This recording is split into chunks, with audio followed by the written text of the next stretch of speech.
నేడి print and electronic media సమావేశానికి విచ్చేసినటువంటి BRS party కుటుంబ సభ్యులందరికీ మరియు ప్రింట్ అండ్ ఎలక్ట్రానిక్ మీడియా సోదరులందరూ కూడా తెలంగాణ ఉద్యమ బంధువులను తెలియజేసుకుంటూ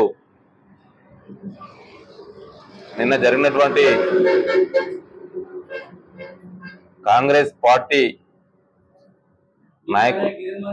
నాయకుల ప్రెస్ మీట్ దాని మీద మాట్లాడడం జరుగుతుంది. జనరల్ గా అయితే కరీం సిఆర్ గారు కావచ్చు, డాక్టర్ తాటికొండ రాజయ్య గారు కావచ్చు, వాళ్ళు రాష్ట్రానికి ఇద్దరు కూడా ఉప ముఖ్యమంత్రిగా పనిచేసిన అనుభవం ఉన్నది. వారి స్థాయిలలో రాజకీయ కోణంలో ఏ విధంగా పరంగా అయినా కూడా విమర్శలు చేసుకోవడం జరుగుతున్న సహజం. కానీ సెకండ్ క్యాడర్గా ఉన్నటువంటి మనం నిన్న ప్రెస్ మీట్ వాళ్ళైతే ఇక్కడ ఉన్నటువంటి మీ అందరం అయితే సెకండ్ క్యాడర్ అయితే ప్రజలకు వారధిగా ఉండి వాస్తవాలను ప్రజలకు వివరిస్తూ ఒక జవాబుదారీతనంగా మెలగాల్సినటువంటి మనమే ఈరోజు నీచంగా ఒక అబద్ధపు ప్రచారాన్ని పత్రికా సమావేశాల ద్వారా ప్రజలకు వివరించడం అది సరైనటువంటి నిర్ణయం కాదని చెప్పేసి మేము భావిస్తున్నాను. ఎందుకంటే తెలంగాణ ఉద్యమం ఏర్పడినప్పుడు, మల్లేష్ తెలంగాణ ఉద్యమం ఏర్పడినప్పుడు ఒక విద్యార్థి నాయకునిగా తెలంగాణ ఉద్యమంలో చురుకైన పాత్ర వహిస్తున్న సందర్భంలో 2009లో మొట్టమొదటిసారిగా డాక్టర్ తాటికొండ రాజయ్య గారు గెలిస్తే, రాజన్న నువ్వు ఒక పిల్లల డాక్టర్వి, నీ చేతిలో ఎంతోమంది పిల్లలను ప్రాణాలు కాపాడిన వ్యక్తివి మీరు. ఈరోజు తెలంగాణ రాష్ట్రం కోసం ఎంతోమంది బిడ్డలు ఆత్మ బలిదానాలు చేసుకుంటున్నారు. కాబట్టి మీరు మీ అధికార కాంగ్రెస్ పార్టీకి మేము గెలిపించినటువంటి ఎమ్మెల్యే పదవికి మీరు రాజీనామా చేసి తెలంగాణ జెండా పట్టుకొని మీరు ఊరూరా తిరగాలి. అట్లా అయితేనే కాంగ్రెస్ పార్టీకి బుద్ధి వచ్చి తెలంగాణ రాష్ట్రం ప్రకటిస్తుందని చెప్పేసి మేము ప్రతిరోజు ఆయన వెంబడి పడితే, ఆయన చెల్లించిపోయినటువంటి డాక్టర్ తాటికొండ రాజన్న ఆనాడు తెలంగాణ రాష్ట్రం కోసం నా నియోజకవర్గ ప్రజలు ఏ ఒక్క బిడ్డ కూడా చనిపోకూడదనే ఉద్దేశంతో ఆనాడు ఎమ్మెల్యే పదవికి రాజీనామా చేసి, పార్టీ సభ్యత్వానికి రాజీనామా చేసి మళ్ళీ ఎన్నికల్లో నిలబడి భారీ మెజార్టీతో గెలిచినటువంటి సందర్భాన్ని మేము ఈరోజు గుర్తు చేస్తా ఉన్నాను. ఎందుకనంటే మొన్న జరిగినటువంటి ఎన్నికలలో ఏనాడు కూడా తెలంగాణ ఉద్యమంలో పాల్గొన్నటువంటి కరీం సిఆర్ గారు, అదేవిధంగా తెలంగాణ రాష్ట్రం ప్రకటించిన తర్వాత ప్రక్రియ మొత్తం కంప్లీట్ అయిపోయింది. ఈ తెలంగాణ రేపు మాపు ప్రకటిస్తారు అన్నటువంటి తరుణంలో పసిగట్టినటువంటి కరీం సిఆర్ గారు బీఆర్ఎస్ పార్టీలో జాయిన్ అయి ఎంపీగా అవకాశం ఇస్తే కేసీఆర్ గారి దయతోటి వరంగల్ పార్లమెంటు కాకుండా స్టేషన్ గన్పూర్ నియోజకవర్గ ప్రజల ఆశీర్వాదంతో ఎంపీగా గెలవడం జరిగింది. కానీ మొన్న బీఆర్ఎస్ పార్టీ కార్యకర్తల కష్టంతో గెలిచినటువంటి పదవికి రాజీనామా చేయకుండానే కాంగ్రెస్ పార్టీకి పోవడం జరిగింది. ఈరోజు కాంగ్రెస్ పార్టీ పైన చేసిందంటే ఏమీ చేయలేదు. మళ్ళీ పైగా కేసీఆర్ గారి పైన ఈ నియోజకవర్గం పైన బురద జల్లే కార్యక్రమం చేస్తా ఉన్నాడు. గన్పూర్ నియోజకవర్గం ఏనాడు కూడా అభివృద్ధి జరగలేదు, అసలు అభివృద్ధి జీరో అని చెప్పేసి చెప్తున్న కరీం సిఆర్ గారికి మేము బీఆర్ఎస్ పార్టీ శ్రేణుల తరఫున ఒకటే సూచిస్తున్నాము. ఎందుకంటే గన్పూర్ నియోజకవర్గంలో 7 రిజర్వాయర్లు ఉన్నాయి. ఎందుకంటే దేవాదుల సృష్టికర్త అని చెప్పుకుంటున్న కరీం సిఆర్ గారికి మేము సూచిస్తున్నాం. దేవాదుల సృష్టికర్త నువ్వు చెప్పుకుంటున్నారు కాబట్టి మీరు గన్పూర్ 7 రిజర్వాయర్లు కావచ్చు, ఎన్ని గొలుసుకట్టు చెరువులు ఉన్నాయో అన్ని చెర్లల్లా శిలాఫలకాలే ఈరోజు శిలా శాసనం లెక్క డాక్టర్ తాటికొండ రాజయ్య గారు ప్రారంభించిన శిలా ఫలకాలు ఈరోజు సాక్ష్యంగా నిలుస్తాయి. ఈరోజు మేము చెప్పింది కాదు, మీరు మీ అనుచరులతో పెట్టించి ఏదో అబద్ధం చెప్పించడం కూడా కాదు. ఈరోజు ప్రజాముఖంగా చెరువు కట్ట దగ్గరికి పోతే ఆ శిలాఫలకం ఉంటుంది. అది ఎప్పుడు ప్రారంభించారు, ఎన్ని లక్షలతోటి ఎన్ని కోట్లతోటి దాని చెరువును మరమ్మతులు చేసిరన్న విషయాన్ని, ఎవరు ప్రారంభించిన విషయం అక్కడ చాలా వివరంగా ఉంటుంది. అక్కడ అంటే అవన్నీ కూడా మర్చిపోయి కింది స్థాయి నాయకులు నిన్న రాజయ్య గారి మీద దురుసుగా మాట్లాడడం చాలా చాలా అది దాన్ని మేము తీవ్రంగా ఖండిస్తా ఉన్నాం. ఎందుకంటే ఒక నాయకుడు మాట్లాడతాడు, నువ్వని సంబోధిస్తాడు. అసలు ఆయన ఏంది, ఆయన ఏ స్థాయి అయింది? ఆయన ఉన్న రోజులు పార్టీకి వ్యతిరేక కార్యక్రమాలు చేసిండు తప్పితే ఏ ఒక్క రోజు కూడా చేయలేదు. గత సర్పంచ్ ఎన్నికల్లో అధిష్టానం ఒక క్యాండిడేట్ నియమిస్తే ఆ పార్టీకి వ్యతిరేకంగా ఇంకో క్యాండిడేట్ పెట్టి ఆ పార్టీ క్యాండిడేట్ ఓడగొట్టిన పరిస్థితి. అంటే ఆయన పార్టీ వ్యతిరేకే ఆయన కూడా నేను ఉద్యమకారులు అంటాడు, లేకపోతే నీ పార్టీలో ఉంటే నాకు రాజయ్య గారు ఏం చేయాలి అంటాడు. నువ్వు పార్టీకి వ్యతిరేక కార్యక్రమాలు చేస్తున్నప్పుడు నీకు ఏ విధంగా నీకు పార్టీ సహకరిస్తుంది? పిఎస్ఎస్ ఎలక్షన్లో కూడా సరే తాటికొండ రాజయ్య గారు ఒక విషయం చెప్పారు. సరే పిఎస్ఎస్ డైరెక్టరు చంద్రరెడ్డి, నువ్వు నా శిష్యునివి, నా మాట మీకు నువ్వు తప్పుకో, అటు బెల్లె ఇంకా నా క్యాండిడేట్ తీసుకొచ్చిండు, మన పార్టీ కలిసిమెలిసి ఉండాలి, పార్టీ సరైన మొదటి పార్టీలో ఉన్నాడు కాబట్టి అని చెప్పేసి సమస్య రద్దుమనాలని చెప్పేసి చెప్పడం జరిగింది. ఆయన ఒక పిఎస్ఐ డైరెక్టర్ ఏకగ్రీవం చేసిన వెంటనే మళ్ళీ పోయి ఆ డైరెక్టర్ను కాంగ్రెస్ పార్టీకి సపోర్ట్ చేసి కాంగ్రెస్ పార్టీ పిఎస్ఐ చైర్మన్ అయ్యే విధంగా కృషి చేసిండు. అంటే పార్టీకి వ్యతిరేకులు ఎవరనేది అనుకూలత ఎవరన్నది అక్కడ స్పష్టమవుతాను. అంటే ఒక పక్క పార్టీకి వ్యతిరేక కార్యక్రమాలు చేసిన వ్యక్తికి పార్టీ ఏ విధంగా సపోర్ట్ చేస్తుంది, పార్టీ ఏ విధంగా అతను నాయకుడు అని చెప్పేసి పిలువబడుతుందని చెప్పేసి కూడా ఇది గుర్తు చేస్తుంది. ఎందుకంటే డబ్బులు తీసుకొని పదవులు అమ్ముకుండని చెప్పినటువంటి వ్యక్తి ఈరోజు బెల్లె వెంకన్న గారు. మీకు సూచిస్తున్నాను, సర్పంచ్ ఎన్నికల్లో పార్టీ నిర్ణయించిన వ్యక్తి కాకుండా వేరే వ్యక్తికి మీరు సపోర్ట్ చేయడం జరిగింది. ఆ పార్టీకి సంబంధం లేని వ్యక్తికి మీరు టికెట్ క్యాండిడేట్ పెట్టి మీరు పార్టీ వ్యతిరేకంగా పనిచేసారు. పిఎస్ఎస్ డైరెక్టర్ విషయంలో కూడా అదేవిధంగా పార్టీకి సంబంధం లేని వ్యక్తిని తీసుకొచ్చి పెట్టి మేము ఏకగ్రీవం చేపిస్తే ఆయన తీసుకుపోయి కాంగ్రెస్ పార్టీకి ఒప్పచెప్పారు. అంటే ఇదేనా మీరు టీఆర్ఎస్ పార్టీలో ఉండి ఉద్యమకారుని చెప్పుకుంటున్నాం అని చెప్పేసి నేను ఆయనను సూచిస్తున్నాను. అదేవిధంగా మిగతా వేరే ఒక పర్సన్, ఆయన పేరు కూడా నాకు ఐడియా లేదు, జఫర్గఢ పర్సన్ కూడా మంచాల ఎల్లన్న, ఆయన కూడా మాట్లాడడం జరిగింది. రాజయ్య గారు స్పష్టంగా ప్రతి పత్రికా సమావేశంలో చెప్పడం జరుగుతుంది. 2009లో నేను గెలిచినప్పటికీ నా అఫిడవిట్లో నా ఆస్తులు వివరిస్తా, ఇప్పుడు కూడా నేను నా ఆస్తులు వివరిస్తా అఫీషియల్ గా. అదే కడెం సిఆర్ గారు మొదటిసారికి ఎమ్మెల్యేగా అయినప్పుడు 1994లో అఫిడవిట్ ఆయన ఆస్తులు ఎంత ప్రకటించిండు. మొన్న జరిగిన 2023లో జరిగినటువంటి ఎలక్షన్లో ఆయన అఫిడవిట్లో ఎన్ని ఆస్తులు ప్రకటించిండో బహిరంగంగా మనం కూర్చుందాం అన్న విషయాన్ని డాక్టర్ తాటికొండ రాజయ్య వివరించి చెప్తా ఉన్నాడు. సెకండ్ క్యాడర్ లీడర్ల మనము ప్రజలకు ఒక వారధిగా ఉండి వాస్తవాలను తెలియజేయాలి. ఈ పై స్థాయి నాయకులు వాళ్ళు మాట్లాడుకుంటారు, వాళ్ళు రాజకీయ కోణంలో మాట్లాడుకుంటారు వాళ్ళు, కానీ ఆ విషయాన్ని కూడా మనం ప్రజలకు తప్పుదో పట్టించడం సరైన నిర్ణయం కాదు.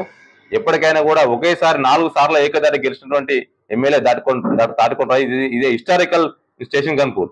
ఎందుకంటే ఒకసారికి ఒక వ్యక్తి అన్నాడు, తెలంగాణ ఉప మీద గెలిచింది డాక్టర్ రాజా అని. తెలంగాణ ఉప మీద గెలిస్తే ఒకసారి గెలుస్తారు, 2 సార్లు గెలుస్తారు, 4 సార్లు వరుసగా గెలిచిండు. అది మెజార్టీ, అత్యధిక మెజార్టీతో గెలిచిండు. కడెం సిఆర్ గా ఎప్పుడు గారు గెలిచినా కూడా 10,000 లోపే గెలిచిండు. కానీ డాక్టర్ తాటికొండ రాజయ్య గారు 12,000, 33,000, 57,000, మొన్న మళ్ళా 36,000 మెజార్టీ. అంటే ప్రజలు ఇచ్చిన తీర్పును కూడా మీరు తప్పుపడుతున్నారు అని అంటే ఈరోజు మా కేసీఆర్ గారు అంగీకరించిండు. ప్రజలు ఇచ్చిన తీర్పును మేము గౌరవిస్తున్నాం, మేము ప్రధాన ప్రతిపక్షంలో మేము కూర్చుంటున్నాం అని చెప్పేసి కళాఖండిగా చెప్పిండు. కానీ ఈరోజు మీరు ప్రజలు ఇచ్చిన తీర్పును కూడా మీరు వ్యతిరేకిస్తున్నారంటే మీరు ప్రజా వ్యతిరేకులు. ఈరోజు మీరైతే 6 గ్యారంటీలు ఇచ్చిరో ఇప్పటికైనా కూడా గ్రామాలలోకి వెళ్ళి రైతు రుణమాఫీ ఎవరు కాలేదో, వాళ్ళకి ఎందుకు కాలేదో, అర్హులై కూడా కానని వాళ్ళ లిస్టు సేకరించి మీ రేవంత్ రెడ్డి దగ్గరికి పోతారో, లేకపోతే మీ ఎవరి దగ్గరికి పోతారో, మీ కరెన్సీ సార్ దగ్గరికి పోతారో రైతుల రుణమాఫీ వచ్చే విధంగా చేయండి. అదేవిధంగా ఐకేపీ ద్వారా ఒడ్ల కొనుగోలు కాడ చాలా ఇబ్బందులు పెడుతున్నారు. ఆ ఇబ్బందులను గ్రహించి రైతులు ఎలాంటి ఇబ్బందులు లేకుండా చూసి కడెం సిఆర్ గారి ద్వారా చేస్తారా, సమస్య పరిష్కరిస్తారా, లేదంటే రేవంత్ రెడ్డి గారి దగ్గర పోయి సమస్య పరిష్కరిస్తారో అది పరిష్కరించండి. అది సెకండ్ క్యాడర్ నాయకులకు ఉన్నటువంటి లక్షణాలు అవి. అంతేకాకుండా తప్పుడు ప్రచారాలు చేసి మన స్థాయిని మించి మన పెద్ద నాయకుడిని విమర్శించడం తగదు. కాబట్టి జై తెలంగాణ.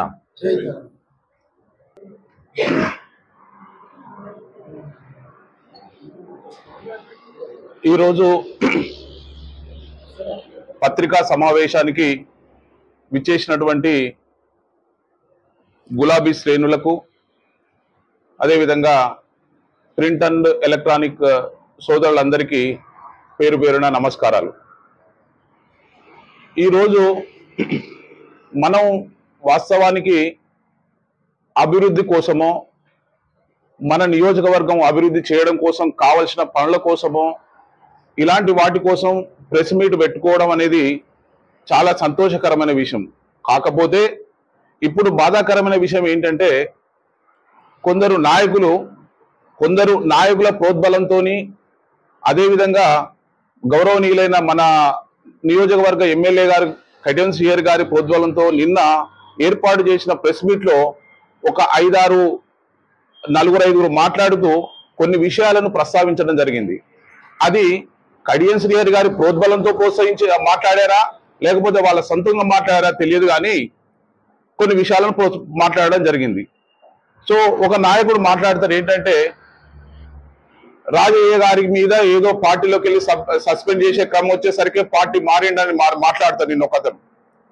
అసలు మనం వెనుకున్న నాయకుని పరిస్థితి ఏంది, మనం మాట్లాడుతున్న నాయకుని పరిస్థితి ఏంది అనేది ఒకసారి ఆలోచించుకొని మాట్లాడాలి. మనం తాటికొండ రాజయ్య గారు ఆయన తొలిసారి ఎమ్మెల్యేగా గెలిచిన పదవిని వదులుకొని వచ్చిండు. తొలిసారి పదవి అని అంటే ఎలా ఉంటుంది ఒక ఎమ్మెల్యే పదవి?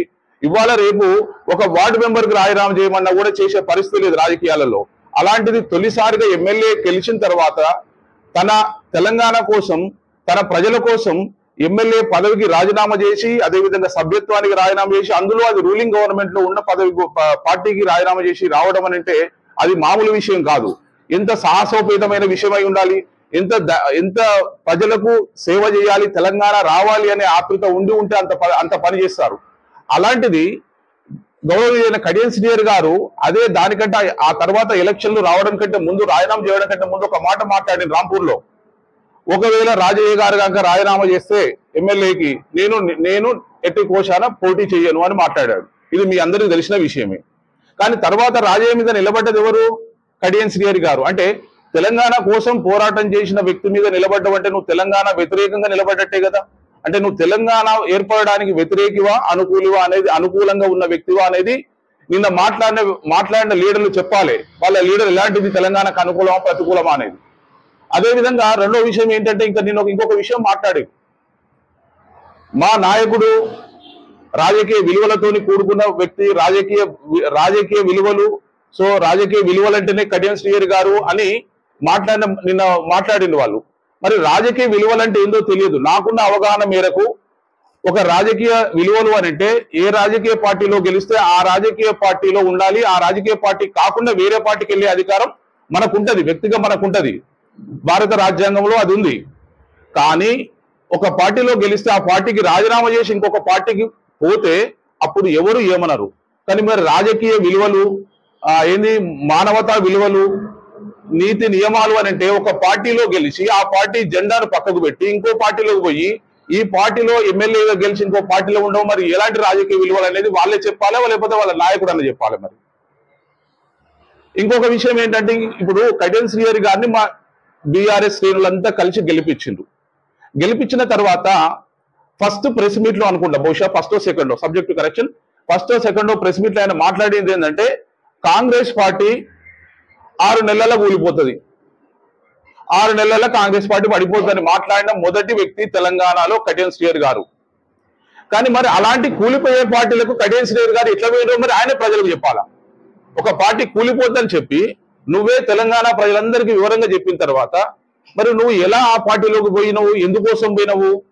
ఇంకొక విషయం కూడా వస్తుంది, ఎందుకోసం పోయినవు అని అంటే ఆయన కడియం శ్రీహరి గారు కానీ లేకపోతే వాళ్ళ అనుచరులు కానీ చెప్పే విషయం ఏంటంటే మన నియోజకవర్గ అభివృద్ధి కోసం పోయిండ్రు అని చెప్పారు. నియోజకవర్గ అభివృద్ధి కోసం పోతానని చెప్పిండ్రు. అయితే ఇక్కడ నేను ఒక చిన్న క్వశ్చన్ అడుగుతాను, నాకు తెలియక చిన్నోని కాబట్టి. నియోజకవర్గ అభివృద్ధి కోసం పోతాను అన్నప్పుడు గెలువని ఎమ్మెల్యేలు అందరి నియోజకవర్గాలు అభివృద్ధి చెందాలని అందరికీ ఉంటది కదా. అంటే ప్రతిపక్షంలో ఉన్న నియోజకవర్గాలు అందరికీ ఉంటది కదా. ఇప్పుడు ఇక్కడ ఈ నియోజకవర్గం కావచ్చు, ఇలా జనగాం తీసుకుంటే రాజేశ్వర రెడ్డి గారి నియోజకవర్గం కావచ్చు, ఇట్లా ప్రతిపక్షంలో గెలిచిన వాళ్ళందరూ తమ నియోజకవర్గాలను అభివృద్ధి చేసుకోవాలని ఉంటది. కాబట్టి మరి నియోజకవర్గం రూలింగ్ గవర్నమెంట్ కే పోతే అభివృద్ధి జరుగుతుంది అనుకున్నప్పుడు వీళ్ళందరూ అలాగే పోవాలి కదా. మరి అంటే ఇప్పుడు ఏం చేయాలి మనం? తెలంగాణలో ఎట్లా ఉండాలి పరిస్థితి? 119కి 119 మంది రూలింగ్ గవర్నమెంట్ లో ఉంటేనే తెలంగాణ అభివృద్ధి చెందుతుంది. ఇప్పుడు మనకు అభివృద్ధి కోసం పోయినము అని చెప్పే వాళ్ళ యొక్క ఉద్దేశం అని నా ఆలోచన. మరి ఇది కరెక్ట్ అయితే ఒక కడియం శ్రీహరి గారే కాదు కదా, అందరూ పోవాలి.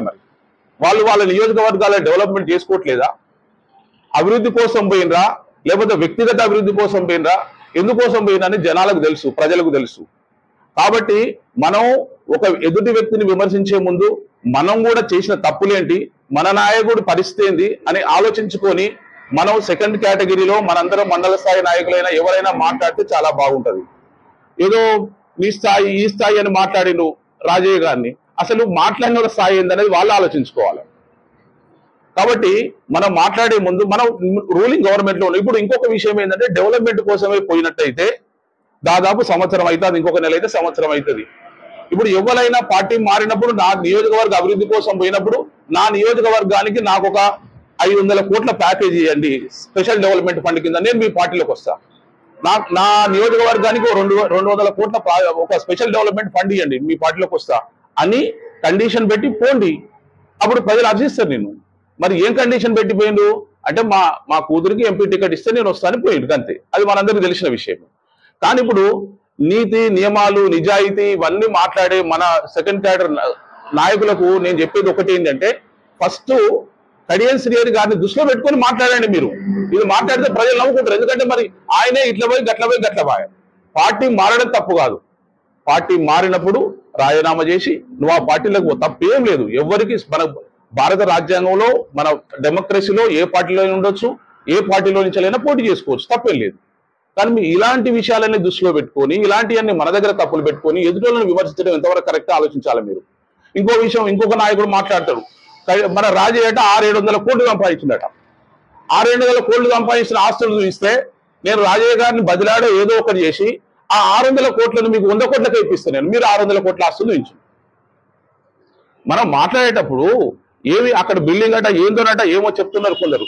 ఓకే, దయచేసి మీరు ప్రతి విషయాన్ని ఇప్పుడు 600 కోట్లు 700 కోట్లు అన్న నాయకుడికి నేను చెప్పేది ఏంటంటే, మీరు అది చూపించండి, తప్పకుండా మీకు 100 కోట్లకే ఇప్పిస్తాం మొత్తం 600 కోట్ల ఆస్తులు. నేను రాజయ్య గారితో మాట్లాడతాను. ఇంకొక విషయం, అసలు ప్రెస్ మీట్ అది ఎక్కడ స్టార్ట్ అయింది, మనకి ఇప్పుడు ప్రాబ్లం ఎక్కడ స్టార్ట్ అయింది అంటే, సో అక్కడ మనకేంది Mupparam village government lands forest land ఇష్యూలలో స్టార్ట్ అయింది. ఫారెస్ట్ ల్యాండ్ ఇష్యూలలో స్టార్ట్ అయినప్పుడు నిన్న మాట్లాడిన ఒక నాయకుడు ఏం చెప్తారు అంటే, అసలు అక్కడ సర్వే జరగలేదు, సర్వే కోసం శ్రీహరి గారు ఏం చేయలేదు అని అంటే, అక్కడ వాళ్ళు మళ్ళీ ముప్పారం గ్రామంలో వాళ్ళ తరఫున వాళ్ళకు సంబంధించిన వాళ్ళతో ఒక ప్రెస్ మీట్ పెట్టించారు నిన్న, మనందరికీ తెలిసిన విషయం. అలా ఆ రైతు ఏం మాట్లాడతాడు, నేను కొన్నా, ఇగో నా దస్తావేలు ఇవి నేను కొన్నా, తర్వాత గవర్నమెంట్ ఏది మనకు ఫారెస్ట్ వాళ్ళు వచ్చి నా ల్యాండ్లోకి వెళ్ళి టెంచ్ కొట్టేసిరు, కొట్టిందంటే ఇంతవరకు ఫారెస్ట్ ల్యాండ్ అని వాళ్ళు కొట్టేసిరు, కొట్టిన తర్వాత ఇప్పుడు నా పరిస్థితి ఏంది, ప్లస్ వాళ్ళు సర్వే చేసుకొని కొట్టిందని చెప్పి సర్వే తర్వాత 2 సార్లు వచ్చి సర్వే చేసిన అన్నారు. కానీ నిన్న మన నాయకుడు ఇక్కడ ప్రెస్ మీట్ లో వాళ్ళు మాట్లాడేటోళ్ళలో ఒక అతను అసలు అక్కడ సర్వే చేయలేదు, అది మన కడియం సంబంధం లేదు, అక్కడ ఏం జరగలేదు అనేది అన్నాడు. దాంట్లో చాలా ఇష్యూస్ ఉన్నాయి అక్కడ. కడియం రాజయ్య గారు అన్న విషయం ఏంది అక్కడ అంటే, ఒకటి అక్కడ ఫారెస్ట్ ల్యాండ్, అది ఫారెస్ట్ వాళ్ళు ఉన్నారు, ఇటు రెవెన్యూ వాళ్ళు ఉంటారు. ఈ ల్యాండ్ విషయంలో రెవెన్యూ వాళ్ళు ఫైట్ చేస్తారు, ఆ ల్యాండ్ విషయంలో ఫారెస్ట్ వాళ్ళు ఉంటారు. కాబట్టి సో రాజకీయాలు ఇన్వాల్వ్ అయినప్పుడు ఆ అధికారులు ఇట్లా ఎలాంటి ఇది చెయ్యకుండా ఉన్నది ఉన్నట్టుగా ఫారెస్ట్ ఉన్నట్టుగా ప్రైవేట్ ల్యాండ్ ఉండేటట్టుగా ఉంచాలి. దాంట్లో రాజకీయాలు చొచ్చి కొందరు రాజకీయ నాయకులు ఎవరన్నా ఇన్వాల్వ్ అయ్యి స్వార్థ లాభాపేక్ష కోసం దాన్ని గవర్నమెంట్ ప్రైవేట్ ల్యాండ్ గా మార్చకుండా చూడాలనేది రాజయ్య గారి ఉద్దేశం. అది నేను ఆ రోజు పెట్టిన ప్రెస్ మీట్, తప్పే ఉన్నదల్లా. కాబట్టి ప్రైవేటే, గవర్నమెంట్ ల్యాండ్ ఉండాలన్నారు అంతే తప్ప ఆయన చేసేది ఏం లేదు. ఆ ఎవిడెన్స్ ఉంటుంది, సర్వే ఉంటుంది. కానీ మళ్ళీ ఇక్కడ మాట్లాడిన ప్రతి విషయాన్ని అక్కడ వాళ్ళ నాయకులు ఏం చెప్పారు, సర్వే చేసిన 2 సార్లు అన్ని చేసిందని చెప్పారు. ఫారెస్ట్ వాళ్ళు సర్వే చేయకుండా ఒక ల్యాండ్లకు వచ్చి లైన్ పెట్టడము, టెంచ్ కొట్టడము, ఫినిషింగ్ చేయడము అనేది జరగదు అది. కాబట్టి అన్ని వాళ్ళకు తెలుసు. సో ఇప్పుడు ఎవరైనా మేము ఎట్లాగో రూలింగ్ గవర్నమెంట్ లో ఉన్నామని, లేకపోతే మాకు ఏదనుకుంటే జరుగుద్దని అట్లాంటిది మాట్లాడొద్దు. సో ఇలాంటి మాటలు ఇంకొకసారి మాట్లాడినట్టయితే తప్పకుండా మీ అందరికీ ఈ నియోజకవర్గ ప్రజలు తగిన బుద్ధి చెప్తారు. అందరూ రెడీగా ఉన్నారు ఇప్పటికే. ఒకవేళ కడియం శ్రీహరి గారిని నేను రిక్వెస్ట్ చేసేది ఒకటే, ఏం రిక్వెస్ట్ చేస్తున్నా ఇప్పుడు అని అంటే, మీరు నిజంగా అభివృద్ధి కోసమే పోతే మన నియోజకవర్గంలో రుణమాఫీ ఎందరికి మాఫైంది, ఎందరికి మాఫీ కాలేదు, ఎందుకు కాలేదు అనే డాటా మీ దగ్గర ఉందా? మీరు ఎందుకు ఇప్పించట్లేదు? మరి అభివృద్ధి కోసం పోయిన వాళ్ళు మీరు చెప్తే ఏం చెప్తే అది కావాలి అక్కడ. మరి ఇప్పుడు ఎందరికైంది 40% కూడా కాలేదు నాకున్న అవగాహన మేరకు. మరి మిగతా వాళ్ళకి ఎందుకు ఇప్పిస్తలేరు? డెవలప్మెంట్ అంటే ఇది కదా, అభివృద్ధి అంటే ఇది కదా.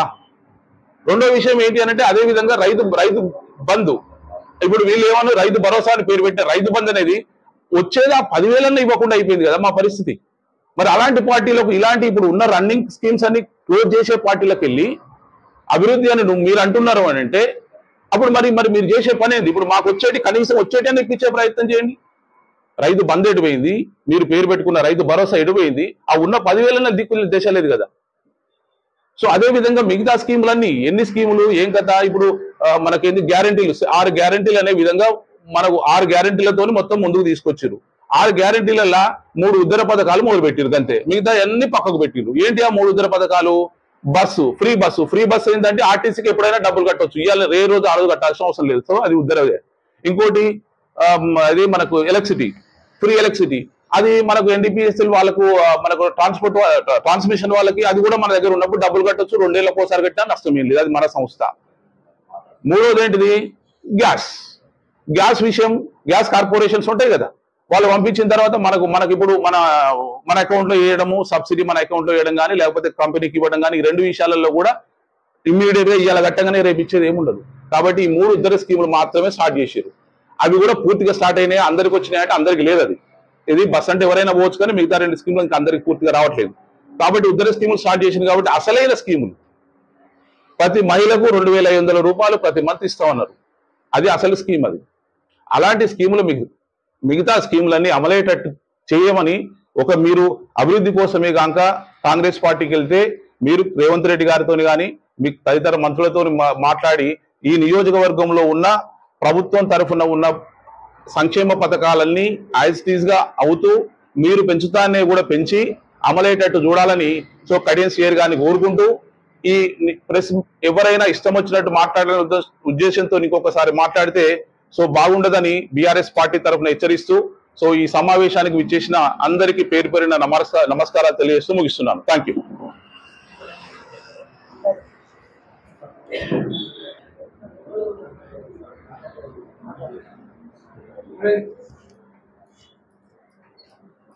జై తెలంగాణ. ఈరోజు ముఖ్యంగా పత్రికా సమావేశం ఏర్పాటు చేస్తుంది. బీఆర్ఎస్ పార్టీ మిత్రులకు మరి ప్రింట్ అండ్ ఎలక్ట్రానిక్ మీడియా మిత్రులకు నా యొక్క తెలంగాణ ఉద్యమం అన్నారు. అసలు ఇవాళ పెట్టాల్సిన పరిస్థితి ఏంటి? ఎందుకొరకు పెట్టినాం మనం? బీఆర్ఎస్ పార్టీ మీద బురద వెళ్ళడానికి కొరకు బురద వెళ్ళండి. నిన్న అవాకులు చెవాకులు వేలుకుంటూ ఎందుకు పనికిరాని నాయకులు మేమేదో పెద్ద పొడిచినామని చెప్పని కనీసం ఊళ్ళలో పోతే వార్డు మెంబర్ కూడా గెలవని స్థాయి నాయకులు కూడా నిన్నెందో మాట్లాడుతూ ఉన్నారు. స్థాయి కాదని మాట్లాడతారు. స్థాయి అంటే ఏ స్థాయి? ఇప్పుడు వీళ్ళు మాట్లాడిన వాళ్ళకి ఏం స్థాయి ఉన్నది? ఏమైనా స్థాయి ఉన్నదా? ఉద్యమాలు చేసిందా? లేకపోతే తెలంగాణ తీసుకొచ్చినా కానీ ఆదాయం చేసడానికి పోయింది వీళ్ళు, అంతే. వేరే ఏం లేదు. ఇప్పుడు ఆ పెద్ద నాయకుడు కడియం శ్రీహరి గారు కూడా ఏమన్నాడు మొన్న ఈడ సీఎం తీసుకొచ్చి బ్రహ్మాండమైన ఇనాగ్రేషన్ చేపిస్తా, ఈడేది సామూహిక భవనాలు లేకపోతే 100 బెడ్ హాస్పిటల్ మున్సిపాలిటీలు ఇంకేవో చేస్తా అన్నాడు. రేపు 19 నాడు వస్తే దమ్ము ధైర్యం ఉంటే 19 నాడు ఇక్కడికి వచ్చి ఇదే సీఎం గారితో ఇవన్నీ శంకుస్థాపన చేపియాలి. అది నీ తెలివి, అది నీ మొగతనం. బాధ్యత చెప్తాను. నేను ఉద్యమం చేసిన ఎన్నో కష్టాలు ఓడ్చినాం, జైలు పోయినాం, ఏది లేదే. నువ్వు నిన్న తయారైన దాని మీద వచ్చి కూర్చొని నేను నాయకుడిని, నా తరపున 4 చెంచాగాలం పెట్టుకొని ఏమో చేస్తే ఇది అవుతుంది. కాకపోతే ఇంకో 5 ఏళ్ళు మేము ఉద్యమం చేస్తాం. నీ మీద ఉద్యమం, కాంగ్రెస్ పార్టీ మీద ఉద్యమం చేస్తాం. అనుకున్నవన్నీ కూడా ఒక్కటి కూడా అవుతలేవు. అనుకున్నవన్నీ ఒక్కటి కూడా అవుతలేదు. ఇదే శ్రీహరి గారు నిండు అసెంబ్లీలో మాట్లాడింది. వీళ్ళు 6 గ్యారెంటీలట, 6 గ్యారెంటీలకు 1,50,000 కోట్లు, 1,80,000 కోట్లు అవుతుంది. బడ్జెట్ ఉన్నది 1,20,000 కోట్లు, 30 కోట్లు ఎక్కడి చెప్తారట వీళ్ళు అని ఇదే శ్రీహరి గారు మాట్లాడింది. వెయ్యాలి ఏంది? ఎందుకు పోయాను మీరు? అభివృద్ధి కొరకు పోయినా అంటారు. అభివృద్ధి ఎక్కడ తీసిన? సంవత్సరం అవుతుంది మీరు వచ్చి. ఎక్కడ దేనికి అభివృద్ధి చేసింది చెప్పు. ఈ పక్కన మల్కాపూర్ చిల్పూర్ మండలం ఉన్నది, ఒక్కరికి కూడా రైతు రుణమాఫీ కాలే. 3,000 మంది రైతులు, ఒక్క బ్యాంకు 3,000 మంది రైతులున్నారు, ఒక్కరు కూడా ఇప్పుడు మాఫీ అయిందా చెప్పు, చూపించు. కాలే. మరి నువ్వు వీడు నాయకుని ఉండి ఏం చేస్తారు? రైతుల కోసం పట్టించుకునేది ఎక్కడ? ఇవన్నీ వేరే వేరే అన్ని అదే ఏమైనా నీ స్వార్థం కొరకు నీ దానికి నలుగురు నెగేచుడు, వాడికి ఉద్యోగం అంటే ఏదో తెలియదు, వాటితో నువ్వు మాట్లాడిస్తావు. అసలు ఇదే పార్టీ అంటే ఏదో తెలియదు, దాని పద్ధతి ఏదో తెలియదు, అందరితో మాట్లాడిస్తావు. నేనేదో పెద్దోడు అవుతానని చెప్పని మాట్లాడితే కాదు. మేము వేస్తేనే మేము మా ప్రజలు ఇయ్యాడు వరకు వచ్చే గంట పదంగా చెప్తాం, బీఆర్ఎస్ పార్టీ భిక్ష నీకు, వేరేదో బీఆర్ఎస్ పార్టీ భిక్ష. ఇవాళ బీఆర్ఎస్ పార్టీ లేకపోతే నువ్వు నిలబడే ఎక్కడ? అలా ఎంపీ అయినావు, డిప్యూటీ సీఎం అయినావు, ఇంకేదో అయినావు. ఇవాళ నీ బిడ్డ కూడా ఎంపీ, ఈ పేరు చెప్పుకునే ఎంపీ అయిందా? ఇవన్నీ చేసుకుంటే కూడా ఎన్నడూ కూడా నేను అది కాదు పార్టీ పరంగా వీరం, నీ వ్యక్తిగతంగా నాకు అవసరం లేదు, నువ్వు సంపాదించుకో, వద్దంటలేడు. సంపాదించుకున్నాడు వాళ్ళు ఇడియాలి రాజకీయ కొత్త సంపాదించుకో. కానీ అనవసరంగా పార్టీ మీద వృద్ధి, ప్రజల మీద చేసి ప్రజలకు నేను ఏదో సేవ చేస్తానో బ్రహ్మాండమైన అవుతున్నది. మచ్చలేని నాయకుడిని నేను. నీ మచ్చ ఎటువా మరి? ఎంత వెళ్ళిపోయింది ఇప్పుడు మచ్చ? ఇంత పోయి ఇంత వెళ్ళిపోయింది మచ్చ. ఇప్పుడు ఏదా మచ్చ? దీనివన్నీ చేసుకున్నాడు ఎందుకు? నేను అదిగా నేను ఇంతకన్నా ఎక్కువ కూడా మాట్లాడిన వాళ్ళు ఎక్కువ తక్కువ విమర్శించిన నేనేందో అని కూడా వాళ్ళు కూడా అనుకుంటారు. నేను single window director, unanimous director. నేను ఇవాళ అప్పటి నుంచే అయినా సరే నా అదృష్టం బాగలేకనో పార్టీ అదృష్టం బాగలేవు, నేను ఉండలేకపోయినా. నేను నిన్నటిదాకా మొదటి చిలుపు రోడ్డు చైర్మన్ కూడా చేసిన నేను. ఇవన్నీ చేసి నాకు ఏ స్థాయి అనేది నా స్థాయి నాకు ఎరికే. స్థాయి తప్పి నేను ఇప్పటికి కూడా మాట్లాడను, ఇక మాట్లాడకపోను కూడా.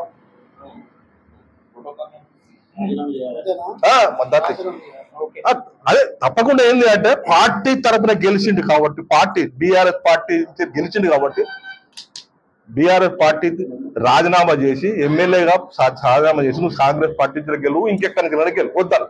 కానీ తప్పకుండా రాజీనామా చేయి, రాజీనామా చేసి ఇవన్నీ మాట్లాడు. అప్పుడు మేము అంతా హర్షిస్తాం, నీ గురించి చాలా గొప్పవాడు అని చెప్పి హర్షిస్తాం. కాబట్టి నేటి పాత్రికేయుల సమావేశానికి విచ్చేసినటువంటి ప్రింట్ అండ్ ఎలక్ట్రానిక్ మీడియా సోదరులందరికీ, బీఆర్ఎస్ కుటుంబ సభ్యులందరికీ హృదయపూర్వకమైనటువంటి ధన్యవాదాలు తెలియజేసుకుంటున్నాం. పెద్దలు, ముఖ్య నాయకులు, ఉద్యమకారులు, విద్యార్థి విభాగం నుండి చాలా విషయాలు చెప్పిండ్రు. తర్వాత ఇంకా పెద్దలు కూడా మాట్లాడే విషయాలున్నాయి కనుక సమయం కూడా చాలా తక్కువ ఉన్నది. 1-2 నిమిషాలలో నేను మాట్లాడదలుచుకున్నా. కడియం శ్రీహరి గారు దయచేసి నీతి నిజాయితీ అనే మాటలు మాట్లాడుకుంటుంటే బాగుంటుంది. ఆ మాటలకున్న విలువ అనేది పోతుందన్నది మా ఉద్దేశం. ఎందుకు అనంటే మీ రాజకీయ జీవితము 1994 నుండి ఇప్పటి వరకు స్వార్థపూరితమైనటువంటి రాజకీయము, కుట్ర రాజకీయాలు,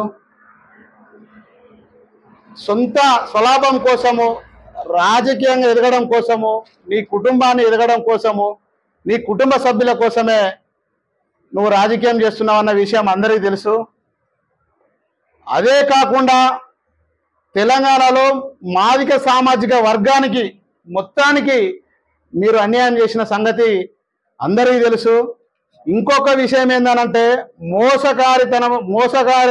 మోసకరమైనటువంటి రాజకీయం దృష్టిలో ఉంచుకొని మీది ఫస్ట్ నుంచే అదే రాజకీయం, అదే వ్యవస్థ. ఎందుకు అనంటే మీరు బీఆర్ఎస్ పార్టీలో ఇప్పటికి మీరు రాజకీయం చేసినప్పటి నుంచి గ్రూప్ తగాదాలే. ఈ గణపూర్ నియోజకవర్గంలో ఉన్నప్పుడు కూడా మీరు బీఆర్ఎస్ లో ఉన్నప్పుడు రాజయ్య వర్గం, కడియం శ్రీహరి వర్గం అని 2 వర్గాలతోటే ప్రతిసారి రాజకీయాన్ని గణపురంలో 2 వర్గాలు చేయడం జరిగింది. ఇప్పుడు కూడా అధికార పార్టీలో ఉన్నప్పుడు కూడా మళ్ళా 2 వర్గాలను చేయడం జరిగింది. ఇంతో అంతో కష్టపడి కార్యకర్తలు లీడర్లు అనేటోళ్ళు అధినాయకత్వానికి ప్రజలకు వారసులుగా ఉండాల్సిన అవసరం ఉన్నది.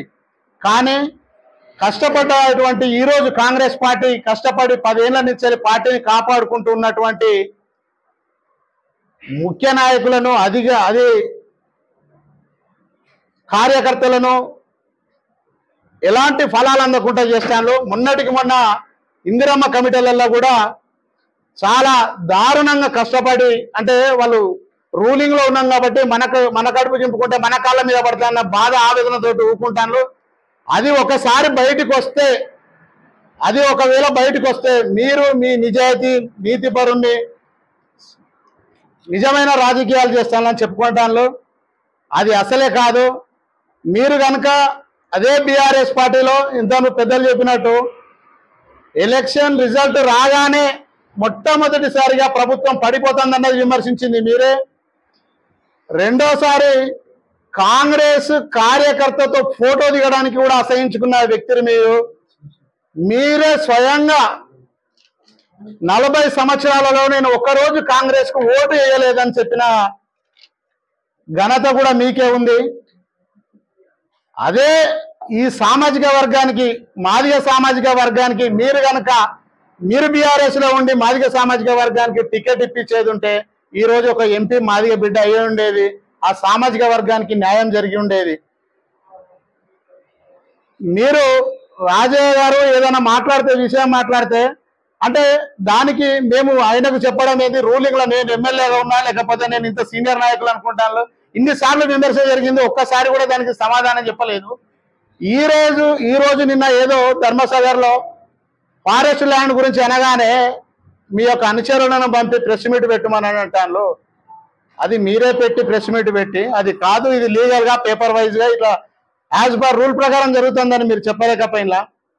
బీఆర్ఎస్ నాయకులు ఇప్పటి వరకు ఓపికతో ఉన్నారు అనంటే ప్రజా ప్రయోజనాల కోసము, ప్రజల సంక్షేమ ఫలాలు అందాలి, ఎవరైనా పర్వాలేదు పార్టీ మారినప్పటికీ కూడా అభివృద్ధి కాన్స్టిట్యున్సీలో జరగాలి, నిధులు తీసుకురావాలి అన్న ఉద్దేశంతో బీఆర్ఎస్ నాయకులు ఏ గ్రామంలో కూడా మీ పైన తప్పుడు ప్రచారం చేయట్లేదు, ఏ గ్రామానికి పోయినా అడ్డుకోవట్లేదు. మీరు ఎక్కడ ప్రెస్ మీట్ పెట్టినా దానికి తిరిగి మళ్ళా ప్రెస్ మీట్ పెట్టి మీ మీద చెడ్డ అభిప్రాయాలు మోపట్లేదు. ఎందుకనంటే ప్రజలు ప్రభుత్వం ద్వారా వచ్చే సంక్షేమ ఫలాలను పొందాలి అన్న ఉద్దేశంతో బీఆర్ఎస్ కుటుంబం, బీఆర్ఎస్ నాయకులు ఓపికతో ఉంటారు. ఇలాంటి అరాచకమైన కుళ్ళు కుతంత్రాలతోటి కూడుకున్న రాజకీయాలు చేయొద్దని, ముఖ్యంగా మీరు పోయినటువంటి స్పెషల్ ప్యాకేజ్ ఏదైతే ఉందో ఎస్సీ కాన్స్టిట్యున్సీలో మీరు 3500 ఇల్లు తీసుకొస్తామని చెప్పి గవర్నమెంట్ అనౌన్స్ చేసింది. 3500 కాదు, మీరు మారినందుకు సీఎం గారి దగ్గరికి పోయి సార్ నేను పార్టీ మారినందుకు నాకేమైనా స్పెషల్ ఐడెంటిఫికేషన్ ఉండాలి అనుకున్నప్పుడు ఒక 5000 ఇల్లు తీసుకురండి, 100 కోట్లు మీకు కాన్స్టిట్యున్సీకి వచ్చేదానికంటే డబుల్ నిధులు తీసుకురండి. ఇంతవరకు వచ్చింది ఏం లేదు. పనులు చేసిన వాటికి కనీసం కోట్ల బిల్లులు ఉన్నాయి, ఒక్క పెండింగ్ బిల్స్ కూడా ఇప్పేయడం లేదు. సరే పోనీ మీరు పోయినందుకు మన నియోజకవర్గానికి పెన్షన్స్ అయినా వచ్చినాయని అంటే అది లేదు, రైతు బంధు లేదు, రైతు రుణమాఫీ కూడా లేదు. మిగతా విషయాలు పెద్దలు మాట్లాడతారు. దయచేసి అంటే మీరు ప్లాన్ ప్రకారమే రాజకీయం చేస్తున్నారు, ఎత్తుగడలతోటి రాజకీయాలు చేస్తారు, అణిచివేస్తారు, అవసరం అనుకుంటే కేసులు పెట్టిస్తారు, ఏదైనా చేయగలుగుతారు. దయచేసి ఎందుకనంటే ఒక ఏజ్ 75 సంవత్సరాలు 78 సంవత్సరాలకు వచ్చిండ్రు, దిగజారుడు రాజకీయాలు అవసరం లేదు సార్. దయచేసి మీరు నియోజకవర్గాన్ని అభివృద్ధి చేయండి, అభివృద్ధి ఫలాలను పేద ప్రజలకు అందియండి, అప్పుడు మిమ్మల్ని హర్షిస్తారు. మీరు నీతి నిజాయితీ అనే మాటకు విలువ ఉంటుందని తెలియజేసుకుంటూ ఈ యొక్క అవకాశం ఇచ్చిన పాత్రికులందరికీ ధన్యవాదాలు తెలియజేసుకుని ముగించుకుంటాం. ఈరోజు ఈ మీడియా సమావేశం మీకు అందరికి తెలిసిన విషయమే. నిన్న ధర్మసాగర్లు మండల కేంద్రంలో భూముల విషయాలు వచ్చిన విషయంలో మా నాయకుడు ఆరోపణ చేసిండు. దాన్ని నిరూపించుకోవాల్సిన బాధ్యత మీది. అంతే తప్పితే దాన్ని వక్రీకరించి నిన్న తన అనుచరులు మా నాయకుని మీద ఇష్టం వచ్చినట్టు మాట్లాడింది. మేము ఆరోపణ చేసినప్పుడు మీరు దాన్ని నిరూపించుకోవడం మేము స్వాగతిస్తాం. ఇలా దొంగతనం చేసి మేము దొంగ కాదన్నట్టు అక్కడ జరిగిన వ్యవస్థను మా నాయకుడు పసిగట్టిండు. ఇంకా కొద్ది రోజులు లేట్ అయితే అది తెలిసే విషయం. కానీ ముందుగానే అక్కడ చదువుకున్నాం. అయినా నిన్న మా నాయకుడు ఎమ్మెల్యే ఉప ముఖ్యమంత్రి, మీ నాయకుడు ఎమ్మెల్యే ఉప ముఖ్యమంత్రి వాళ్ళ స్థాయిలో వాళ్ళు మాట్లాడుకుంటారు. దాన్ని మనం వినాలి, వాళ్ళని మనం ఆచరించాలి. అదేవిధంగా కొంతమంది నిన్న నాయకులు మా నాయకుని మీద దుష్ప్రచారం చేస్తున్నారు. ఓ నాయకుడు అంటాడు, మేము మీ స్థాయి అని మాట్లాడుతాను. ఆ నాయకుడు ఆయన పేరు బెల్ది వెంకన్న. నువ్వు ఏ రాజకీయంగా నువ్వు ఏ పనులు చేసినావు, నువ్వు ఎక్కడ గెలిచినావు, నీ స్థాయి ఏందని నేను ఇలా రాజన్న అభిమానిగా నేను హెచ్చరిస్తున్నా. మా అన్న పంచ కట్టుకున్న కొసకున్న దుమ్ముతో సమానమని నేను హెచ్చరిస్తున్నా. మా అన్నని కనుక మా నాయకుడిని కనుక ఏదన్నా తప్పుగా మాట్లాడితే ఖబర్దారాన్ని మేము సవాల్ ఇస్తున్నాం. మా నాయకునికి చరిత్ర ఉన్నది. స్టేషన్ గన్పూర్లో తెలంగాణ రాష్ట్రంలో ఈ రాష్ట్రానికి తెలంగాణ తొలి ఉప ముఖ్యమంత్రిగా అధికార కాంగ్రెస్ పార్టీకి రాజీనామా చేసి తెలంగాణ రాజన్నగా ఈ తెలంగాణకు వచ్చాడు. దండోరా రాజన్నగా బయటకు వచ్చిండు. ప్రజల రాజన్నగా బయటకు వచ్చిండు. నీ నాయకునికి ఉన్న చరిత్ర మీరు చెప్పండి. మా నాయకుడు రాజీనామా చేసి వచ్చిండు, ప్రజల పక్షాన వచ్చిండు, విద్యార్థుల పక్షాన వచ్చిండు. గన్పూర్ కాన్ఫరెన్స్ లో మా నాయకుడు చేసిన అభివృద్ధిని మేము డాటా ఇస్తాం. మీ నాయకుడు చేసిన అభివృద్ధిని డాటా తీయండి, గెలిచిన మెజార్టీని తీయండి. అంతే తప్పితే ఇష్టం వచ్చిన ఆరోపణలు, ఇష్టం వచ్చిన మాటలు మాట్లాడితే మేము సహించమని మరొకసారి హెచ్చరిస్తున్నాం. మాట్లాడే ముందు వాళ్ళు జాగ్రత్తగా మాట్లాడాలి. ఆయన స్థానిక నాయకుడు, దళిత బిడ్డ, స్వచ్ఛమైన మాదిగ బిడ్డ, లోకలోడు. ప్రతి గ్రామం తిరుగుతాడు, ప్రతి మండలం తిరుగుతాడు. తిరిగి ఆయన పదవి ఉన్నా లేకపోయినా ఆయన ప్రజల మనిషి, గన్పూర్ ప్రజల మనిషి. ఆయన తప్పితే మీరెవడో సవాల్ ఇస్తే భయపడటం కాదు, సవాల్ విసురుతున్నాం. ఇవాళ ఆయన గెలిపించినాం, మా పార్టీలో మేము గెలిపించినాం. ఆయన గురించి మాట్లాడే అర్థం మాకున్నది. కంపల్సరీ మా పార్టీ టికెట్ ఇచ్చింది, మా పార్టీ సభ్యత్వం మీద మేము ఇలా కష్టపడి మా రాజన్న నాయకత్వం వహిస్తాం. మేమందరం అరకొర మెజార్టీతో నువ్వు గెలిచినావు. నీకు దమ్ముంటే, నీకు నీతి నిజాయితీ అని మాట్లాడుతున్నావు కదా, నీ నీతి నీ నిజాయితీ నిరూపించుకోవాలంటే రాజీనామా చేసి బయటికి రా. అప్పుడు నీ నీతి నిజాయితీ ఏందో ప్రజలందరూ సమాధానం చెప్తాం. ఇవాళ యూత్ అధ్యక్షుడు నేను సవాల్ విసురుతున్నా నీకు. మా రాజన్న కాదు, మా రాజన్నతో మాట్లాడి మా రాజన్న గురించి అర్హత లేని మీరందరూ, నేను మీ కాడర్ సవాల్ ఇస్తున్నా. రాజీనామా చేసి బయటికి రా. నువ్వు కనుక గెలిస్తే మా యువతరం అంతా నీకు ఊడిగం చేస్తాం. లేదు అంటే మాత్రం మా నాయకుని గురించి తప్పుగా మాట్లాడితే ఖబర్దార్ అని హెచ్చరిస్తున్నాం. ఈ అవకాశం మాకు ఇచ్చినందుకు థ్యాంక్ యూ. జై తెలంగాణ. కేసీఆర్ గారి నాయకత్వం, కేటీ రామారావు గారి నాయకత్వం, డాక్టర్ రాజన్న గారి నాయకత్వం. అందరికీ పాత్రికేయులకు, బీఆర్ఎస్ పార్టీ కుటుంబ నా సహచర మిత్రులందరికీ చేతులెత్తి నమస్కారం తెలియజేస్తా ఉన్నాం. గణపురం నియోజకవర్గం 1978లో అసెంబ్లీ స్థానానికి రిజర్వేషన్ కల్పిస్తే 94 వరకు స్థానికేతలే వచ్చి ఇక్కడ ప్రజల మన్ననలు పొంది ప్రజలు ఆశీర్వదిస్తే అసెంబ్లీకి వెళ్ళడం జరిగిందనే విషయాన్ని గుర్తు చేస్తా ఉన్నాం. ఆ తర్వాత 94లో కడియం శ్రీహరి గారు వచ్చిండ్రు. ఆయన చరిత్ర తర్వాత ఇద్దాం. స్టేషన్ గణపురం నియోజకవర్గంలో 10 సంవత్సరాలు కేసీఆర్ గారి నాయకత్వంలో, నియోజకవర్గంలో డాక్టర్ రాజన్న గారి నాయకత్వంలో సస్యశ్యామలంగా ఎలాంటి రాజకీయ కుతంత్రాలు లేకుండా ఉండి అనేక విధాలుగా అన్ని శాఖల ద్వారా అభివృద్ధి జరిగింది అంటే ప్రజలు మాట్లాడింది నిదర్శనం. కడియం శ్రీహరి గారు 94 వచ్చే జీవిత చరిత్ర కూడా మాట్లాడతా. నిన్నటి విషయానికి వస్తే దౌర్భాగ్యం అనే పరిస్థితి పత్రికా విలేకరులు గమనిస్తూ ఉన్నారు. ప్రతి ధర్మసారు మండలంలో ముప్పారం అనే గ్రామము, దేవునూరు నుంచి మొదలుకుంటే ముప్పారం వరకు కూడా ప్రభుత్వ ఫారెస్ట్ భూమి ఉన్నదనే విషయాన్ని అందరికీ తెలుసు అక్కడ ప్రాంత ప్రజలకు. ప్రతిపక్ష నాయకులు హోదాలో డాక్టర్ రాజన్న గారు ఉండడం వల్ల ముప్పారం గ్రామమే, దేవునూరు గ్రామమే, అక్కడ ఉన్నటువంటి ప్రజలు, అక్కడ ఉన్నటువంటి నిన్న వీళ్ళు ఏదైతే ఇనుపరాజు గుట్ల దగ్గర ఉన్నటువంటి భూముల విషయం మాట్లాడిందో వారికి అక్కడ ఉన్న ప్రజలు రిప్రజెంటేషన్ చేసిండ్రు. ఏం చేసిండ్రు? ఫారెస్ట్ వాళ్లకు ఇక్కడ ప్రభుత్వం పట్టా భూములో ఉన్నటువంటి కొందరు వ్యక్తులు రైతులు ఉన్నారు. ఆ రైతులకు ఫారెస్ట్ అధికారులకు కోర్టులలో గొడవలు జరుగుతున్నాయి. డిస్ట్రిక్ట్ కోర్టు పట్టేదారులకు ఇస్తే ఆ పైన కోర్టు ఫారెస్ట్ అధికారులకు హక్కును అంటున్నారు. ఆ విషయంలో అక్కడ ప్రాంత ప్రజలకు తెలుసు. కడియం శ్రీహరి గారు రూలింగ్ గవర్నమెంట్కి వెళ్ళినాక అక్కడ ప్రజలు కోర్టులో తిరుగుతున్న పరిస్థితిని కడియం శ్రీహరి దృష్టికి మొరబెట్టుకునేది వాస్తవం కాదా? అక్కడ కడియం శ్రీహరి నియోజకవర్గ ఎమ్మెల్యే హోదాలో కడియం శ్రీహరి గారు ఆ భూమికి సంబంధించిన విషయంలో ఫారెస్ట్ అధికారులను ఆ పట్టదారులను పిలిచి జిల్లా కలెక్టర్ స్థాయిలో ఒక సమన్వయం చేసి ఆ గొడవకు తావివ్వకుండా ప్రయత్నం చేస్తే బాగుండేదేమో.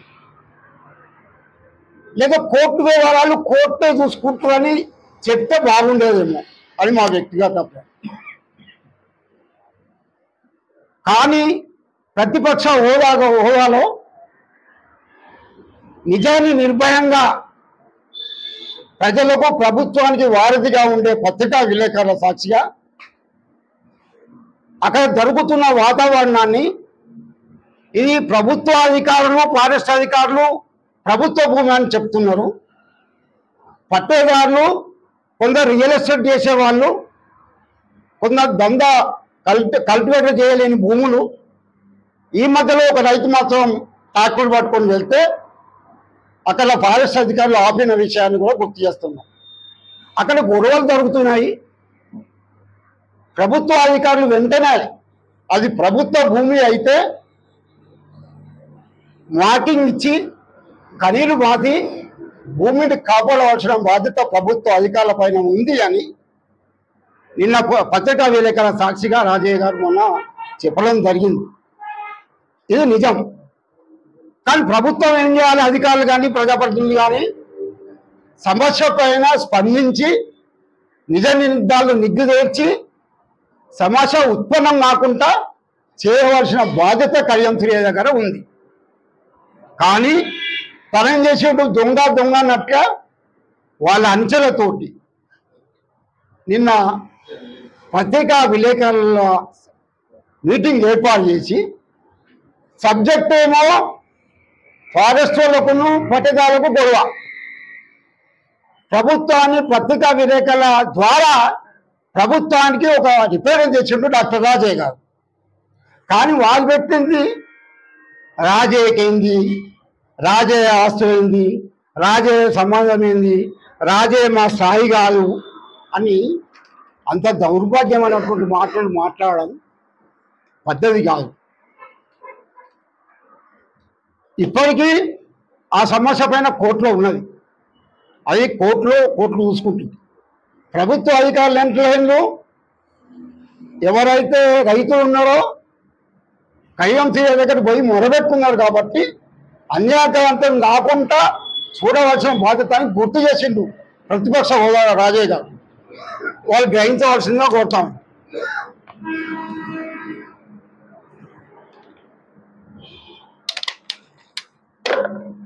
రెండవది, ఈ మధ్య కాలంలో కడియం శ్రీహరి గారు మొన్నటికి మొన్న హన్మకొండ పార్లమెంట్ నియోజకవర్గంలో ప్రజల ఆశీర్వదించి గెలిచిన మరి కడియం కావ్య గారు గణపురంలోకి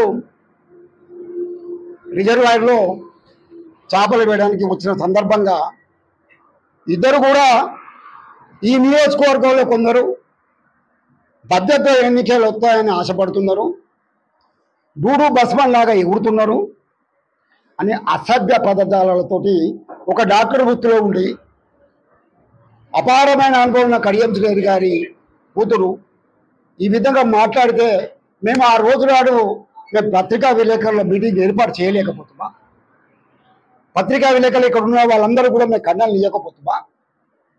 ఒక రేంజి కడియం శ్రీహరిది ఒక సీనియర్ రాజకీయ నాయకుడు, డాక్టర్ రాజన్న ఒక సీనియర్ రాజకీయ నాయకుడు, త్యాగశీలి, అభివృద్ధి ప్రదాత.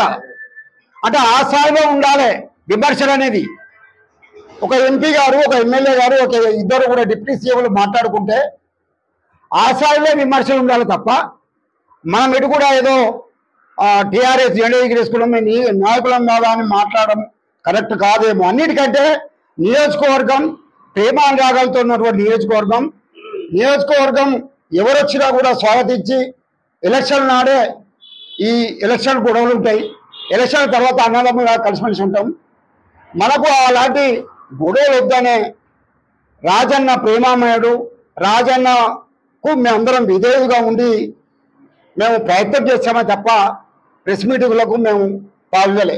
కానీ ఆ రోజు అవకాశం ఉండే మాకు అదే ఆ విధంగా కడియం శ్రీహరి గారు కూతురు ఎంపీ గారు ఆ విధంగా మాట్లాడడం మా స్థాయి కాదనుకొని ఊరుకున్నాం. కానీ మీరేం చేసిళ్ళు, అంత అపారమైనటువంటి ఒక తెలంగాణకి ఉమ్మడి ఆంధ్రప్రదేశ్కు మంత్రిగా చేసిన 9.5 సంవత్సరాలు, రెండో తెలంగాణకు 4 సంవత్సరాలు ఉప ముఖ్యమంత్రిగా పదవులు. మీరు మాత్రం మాకు గొడవలు పెట్టిస్తారు. దయచేసి చేతులెత్తి కడియం శ్రీహరి గారిని మొక్కుతున్నాం. ఎట్లాగో మీరే మా దళిత నియోజకవర్గాన్ని ఎక్కువ దోసుకొని రాజకీయంగా లబ్ధి పొంది చెందింది మీరే. ఈసారి డిలిమిటేషన్ ఎట్లాగో వాళ్ళు గిడలవుతుంది, మీ పీడ విరగడవుతుంది. కానీ ఇప్పటికైనా ఈ 4 సంవత్సరాలు మేము అన్నదమ్ముల్లా కలిసిమెలిసి ఉంటే రాజకీయ పార్టీ వాళ్ళందరికీ ఒకరికొకరు గొడవలు పెట్టించొద్దు అని చెప్పేసి కడియం శ్రీహరికి ఈ సమావేశం ద్వారా విజ్ఞప్తి చేస్తున్నాం. రెండవది, రాజన్నకు కడియం శ్రీహరి గారికి పోలిస్తే రాజన్న ఎవరు అడిగినా చెప్తారు. అక్కడ దేవుని నుంచి మొదలుకుంటే ఇక్కడ లింగాల కలుపు లాస్ట్ విలేజ్ వరకు కూడా చెప్తారు. రాజన్న త్యాగం చేసిన రాజకీయ నాయకుడు, కడియం శ్రీహరి అవకాశవాద రాజకీయ నాయకుడు. ఇది ఎవరైనా చెప్తారు. మా మిత్రులు చెప్పినట్టుగా పార్టీకి కాంగ్రెస్ పార్టీకి పోకముందు నువ్వేమన్నా టీఆర్ఎస్ పార్టీ నాయకులతోటి చర్చ జరిపినవా? మరి ప్రభుత్వం ఏమో కాంగ్రెస్ వచ్చింది, మరి ఇక్కడ ప్రతిపక్షంగానే మనమున్నాము, మీరు గెలిపించిళ్ళు. మరి నేను కాంగ్రెస్ పార్టీకి వెళ్తే మా నియోజకవర్గం అభివృద్ధి అవుతుంది అని నిన్ను గెలిపించిన టీఆర్ఎస్ శ్రేణులతో కానీ ఇటువంటి ఉద్యమకారులతో కానీ ఏమన్నా నువ్వు సమావేశం ఏర్పాటు చేసిపోయినావా? నిన్ను గెలిపించిన ఆశీర్వదించినటువంటి ఉద్యమకారులు ఉన్నారు కదా, బీఆర్ఎస్ శ్రేణులు ఉన్నారు కదా, వాళ్ళందరితో సమావేశం ఎందుకు ఏర్పాటు చేయకుండా నువ్వు సింగిల్గా నీ జెండా ఏందో, నీ ఏజెండా ఏందో నువ్వు ఎట్లా వెళ్ళినావు అని చెప్పేసి నేను ఈ సమావేశం ద్వారా ముక్కుసూటిగా కడియం శ్రీహరి గారిని అడుగుతా ఉన్నా. ప్యాకేజ్ అన్నావు. ఇప్పుడు మిత్రులు చెప్పినట్టుగా ఫస్ట్ అసెంబ్లీ సమావేశంలో బట్టి విక్రమార్క గారు డిప్యూటీ సీఎం గారు బడ్జెట్ను అసెంబ్లీలో ప్రవేశపెడితే బ్రహ్మాండమైన గణాంక వ్యవస్థను గణనీయంగా నువ్వు మాట్లాడిన పుస్తకం ఇప్పటికీ రికార్డు ఉంది అసెంబ్లీలో. మరి వాళ్ళే నిధులు లేవు అలా కొరకర ఉంది అని నువ్వు బ్రహ్మాండంగా మాట్లాడింది కదా మీరు. మరి నిధులు లేని కాంగ్రెస్ ప్రభుత్వంలో నువ్వు ఎట్లా చేసినావు? అసెంబ్లీ సాక్షిగా మీరు మాట్లాడిన విషయాన్ని గుర్తు చేస్తా ఉన్నా. దీనికి బడ్జెట్ లేదు, దానికి బడ్జెట్ లేదు, గృహ నిర్మాణాలకు బడ్జెట్ లేదు అని బ్రహ్మాండంగా, అంటే ప్రతిపక్ష హోదాకు గౌరవం వచ్చే రీతిలో మీరు ఆ రోజు అసెంబ్లీ సాక్షిగా మాట్లాడింది కదా కడియం శ్రీహరి గారు. మరి ఆ ప్రభుత్వంలో నిధులే లేవని మాట్లాడుతుంది. నేను అభివృద్ధి చేస్తా అని చెప్పేసి మీరు అంటున్నారు. అభివృద్ధి కొరకు పోయినామంటూ అంటున్నారు. మరి ఎవరు ఆస్తులు అన్ని మరి అభివృద్ధి చేస్తా అనుకున్నారు? మీరు నియోజకవర్గానికి 94లో వచ్చినప్పుడు ఆ రోజు ఉన్న 10 మందిలో మారపక్క రవి కూడా ఒకరు. మీకు సర్వీస్ చేసి మీకు ప్రప్రథమకు 94లో మీరు ఎమ్మెల్యే పదవి గెలవడానికి నేను కూడా ఒకరిని. ఆ రోజు నాడు మీరు గెలిచిన తర్వాత మంత్రి అయిన తర్వాత ఎన్నో మీటింగ్లలో ఇప్పటికైనా చిత్తగూడ నరేంద్ర గారు చెప్పాలి, ఆయన ఆత్మసాక్షిగా నాకు 1 ఎకరం భూమి లేదు, నేను 1 రూపాయి కూడా 1 రూపాయి చేతగాని అని మాట్లాడిన స్పీచ్లు ఉన్నాయి కదా కడియం శ్రీహరి గారు. మరి ఈ రోజు నాడు మీకు ఇన్ని ఎకరాల భూములు ఎక్కడి, మీ దగ్గర ఇంత ఆస్తి ఎక్కడి అంటే చెప్పేటి అన్ని నిధులు చేసేదంతా దొంగలు అన్నట్టుగానైనా. కడియం శ్రీహరి గారు నిజంగా నిన్న మీ కాంగ్రెస్ కార్యకర్తలతోటి పత్రికా సమావేశం ఏర్పాటు చేయడం మేము పూర్తిగా వ్యతిరేకిస్తున్నాం. నిజంగా ఇప్పుడు ఎప్పుడు ఎన్నడూ కూడా చెప్తాం, ఇది కడియం శ్రీహరి కాన్స్టిట్యున్సీ కాదు, ఇది మా కాన్స్టిట్యున్సీ, గణపురం ప్రజల కాన్స్టిట్యున్సీ. దాంట్లో నో డౌట్ అయినప్పుడు కూడా నిజంగా మా ప్రతినిధి డాక్టర్ రాజయ్య కాబట్టి డాక్టర్ రాజయ్య గారు అడ్డా పక్కా చెప్తాం, దాంట్లో అనుమానం ఏం లేదు. ముఖ్యంగా ఆయన నిజంగా కూడా నిన్న పత్రికా సమావేశంలో కూర్చున్న కాంగ్రెస్ నాయకుల ఆ సోదరులకు ఒక విజ్ఞప్తి, కడియం శ్రీహరి గారి గురించి మీకు తెలియదు, ఆయన ఒక కన్నింగ్ పాలిటిక్స్ రాజకీయాలు చేస్తాడు. కడియం శ్రీహరి అంటే ఒక కన్నింగ్, డౌటే లేదు, సాక్ష్యాలమైన అక్కడ. ఎందుకు అంటే 94లో నియోజకవర్గానికి వచ్చినప్పుడు నియోజకవర్గ గ్రామాల్లో మిలిటెంట్ వ్యవస్థ ఉంటే, కొంచెం వాటర్ మిలిటెంట్ వ్యవస్థ ఉంటే ఆ మిలిటెంట్ వ్యవస్థలో వాళ్ళందరితోని నరేంద్ర ఆడు, బలరాం ఆడు, మార్గం ఉండరా అని మమ్మల్ని పక్కకు పెట్టి, మీకు నేను ఎస్పీతో మాట్లాడతా, మీ మీద కేసులు లేకుండా చేస్తా, మీరు నన్ను గెలిపించండి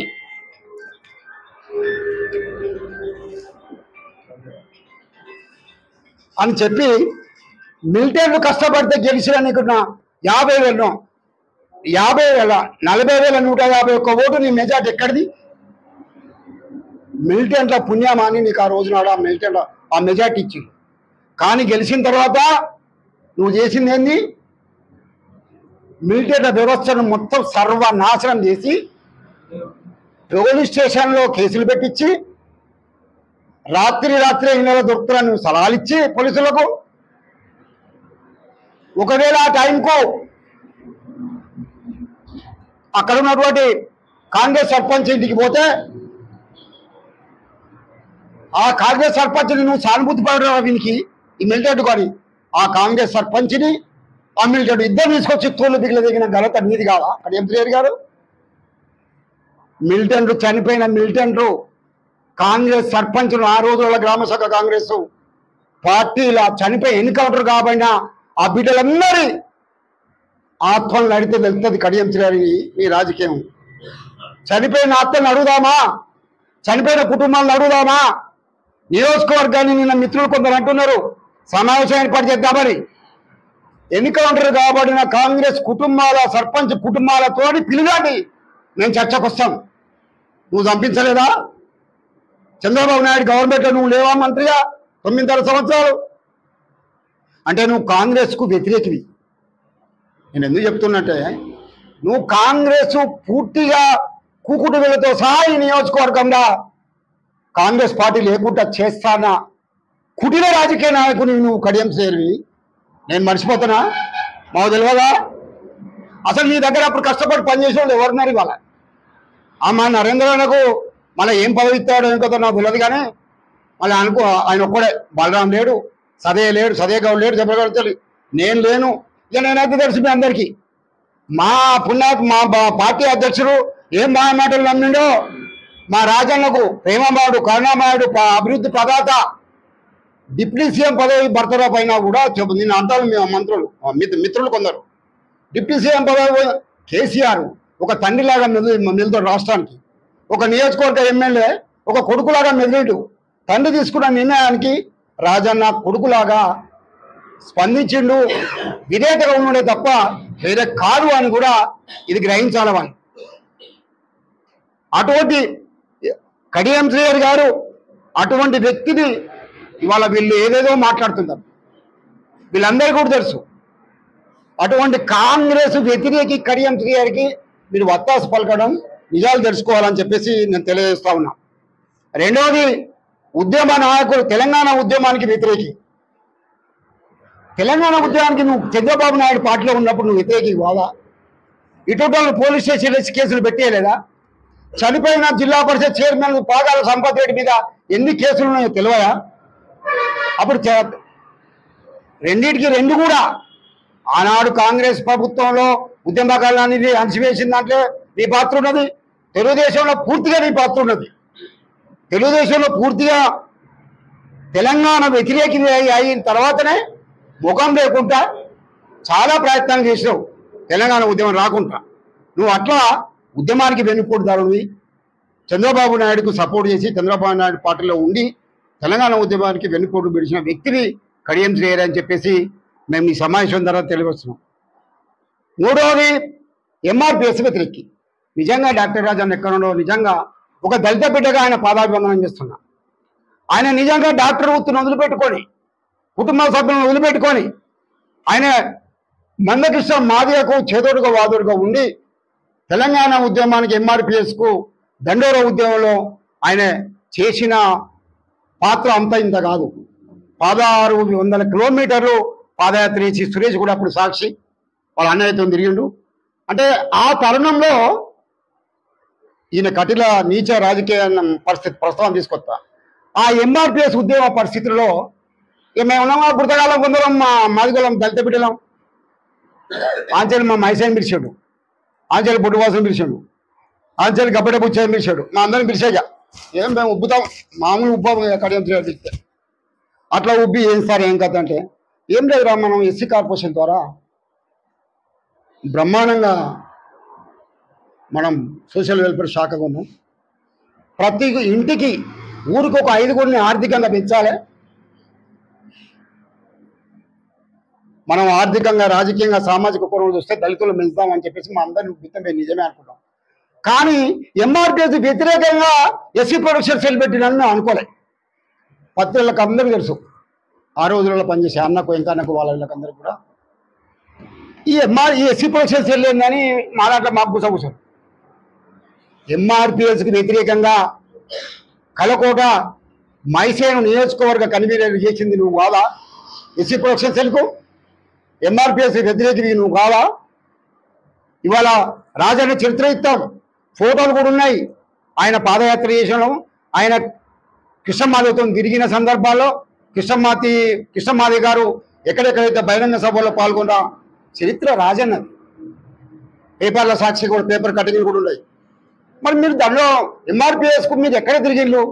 ఎంఆర్పిఎస్లో అంచడానికి ఎస్సీ ప్రొడక్షన్ సెల్ పెట్టాం కదా. ఇది నిజంగా కూడా మేము అందరం అప్పుడప్పుడు ఎందుకు మరి ఇవన్నీ ఉన్నాయి కదా అని మీరు అడగచ్చు. చెప్తుగా ఫస్ట్ ప్రేమ నియోజకవర్గంలో చెడ్డ పేరు రావద్దు అనేది ఒకే ఒక అంశంతో ఈ సోటోలు బతుకుతాం రాజకీయం కానీ తప్ప వేరే కాదు. ఇక అసలు విషయానికి వద్దాం. ఈనాటి అభివృద్ధి ప్రదాత. అభివృద్ధి ప్రదాత అంటే మాకు నష్టమేం లేదు, కానీ నియోజకవర్గ ప్రజలందరూ కూడా గ్రహించాలి కదా. ఈయన ఫస్ట్ మార్కెటింగ్ గిడ్డంగుల శాఖ మంత్రి అయ్యాడు తెలుగుదేశంలో. దయచేసి వినాలి, మీకు గొంతెత్తి మీ అందరికి విజ్ఞప్తి చేస్తున్నాం. అది ఒక విషయం అయిపోయింది. గిడ్డంగుల మంత్రి అయినప్పుడు ఒక నియోజకవర్గానికి ఒక్క గిడ్డంగు అంటే గోడౌన్ కట్టించిందా? ఒక్కటన్నా మార్కెట్ ఉంది. తొర్రూరు ఎక్కడ? ఆ తొర్రూరు మార్కెట్ బ్రహ్మాండంగా డెవలప్ అయింది. నువ్వు ఉమ్మడి జిల్లా వరంగల్ జిల్లాకు మంత్రి కదా, మరి ఒక గిడ్డంగు శాఖ మంత్రి అయింది, ఒక్క గిడ్డంగి కూడా చేయబోతుంది, మార్కెట్ డెవలప్ చేయబోతుంది. మీ మార్కెట్ ఎక్కడ? బ్రహ్మాండమైన నిధులు తెచ్చినాం. ఒక మార్కెట్ వరంగల్ గ్రెయిన్ మార్కెట్కు ధీటుగా నేను గణపురం నియోజకవర్గంలో మార్కెట్ డెవలప్ చేసినాను. ఒక మార్కు అనిపించలేదే, కడియం శ్రీహరి మార్కే లేదే ఇక్కడ. రెండవది విద్యాశాఖ. నూతన విద్యాశాఖ ఉండి నూతన విద్యా విధానాన్ని ఏమైనా నెలకొల్పినావా? ఉమ్మడి ఆంధ్రప్రదేశ్కే కదా మీరు మంత్రి. ఇంటిగ్రేటెడ్ స్కూల్ అప్పుడు తెద్దామని ఎందుకు అనుకోలేదు? మీరే శాఖ మంత్రి వారు కదా. నిరుద్యోగ సమస్య ఇక్కడ ఎస్సీ కాన్స్టిట్యున్సీలో ఎస్సీల బతుకులు అల్లాడుతున్నాయి కదా. ఓ ఐటీఐ, ఓ పాలిటెక్నిక్ ఏదో విధంగా తెద్దాం అనుకోలే కదా. అన్నిటికీ ముఖ్యంగా నియోజకవర్గ విద్యార్థినులు, యువకులు, ఇటువంటి విద్యార్థి సంఘ నాయకులు కూడా ఎన్నో పలుమార్లు అడిగిళ్ళు. ఆనాడు తెలుగుదేశంలో 9.5 సంవత్సరాలు, ఈనాడు 4 సంవత్సరాలు తెలంగాణ రాష్ట్రంలో ఉప ముఖ్యమంత్రిగా ఉన్నారు తమరు. ఒక డిగ్రీ కళాశాల కూడా అయిపోతుంది. మీకు ఎక్కడ మరి విద్యాశాఖ మార్పు ఎక్కడుంది కడియం శ్రీహరి గారు? అదేవిధంగా సాంఘిక సంక్షేమం ఇక చెప్పేది ఘోరం. ఎస్సీ కార్పొరేషన్ ఒకటి తల్లే. ఎస్సీ కార్పొరేషన్ ద్వారా కేంద్ర ప్రభుత్వం వాళ్ళు మాదిగలకు, మాదిగ ఉపకులాలకు లిడ్ క్యాప్ ద్వారా ట్రైనింగ్ ఇస్తారు. అప్లికేషన్ పెట్టుకుని బతుకుతాం కదా అని ట్రైనింగ్ పెడితే చెన్నైకి పోయి, అప్పుడే అలా చెన్నైకి పోయి 24 మంది అక్కడ ట్రైనింగ్ మంది వచ్చి ఇక్కడ 240 మంది కుటుంబాలకు మళ్ళీ ట్రైనింగ్ ఇస్తే ప్రతాపు ఇప్పుడు ఉన్నాడు. ఎన్నో మార్ల ప్రతాపు మీ దగ్గరకు వచ్చాను. ఆ 240 మంది ఎన్నో మార్ల నేను ఎంపీపీగా ఉన్నప్పుడు కూడా మీ దగ్గరకు వచ్చాను. పట్టించుకునే పాపం లేదు. శాఖాపరంగా మంత్రుడివి కదా. ఆ 240 మంది ట్రైనింగ్ చేసి రోడ్ల పాలయ్యి వాళ్ళు ఎవరంటే మీకు డాటా ఇస్తా. గ్రాడ్యుయేట్లు కూడా పోయి, సార్ మేము ట్రైనింగ్ చేసాం సార్, మాకు ఉపాధి కల్పించాడు సార్, ఒక ఇండస్ట్రియల్ ఏర్పాటు చేయండి సార్, మేము ట్రైనింగ్ తీసుకున్నాం సార్, ఎస్సీ కార్పొరేషన్ మాకు లోన్ ఇవ్వండి సార్ అన్నా కూడా ఒక్కరికి. అంటే దళిత వ్యతిరేకి మా దరిద్రం. ఇక ఇరిగేషన్ శాఖ కొద్దిగా క్షమించాలి. తెలుగుదేశం జిల్లా పార్టీ అధ్యక్షుడు ఉండి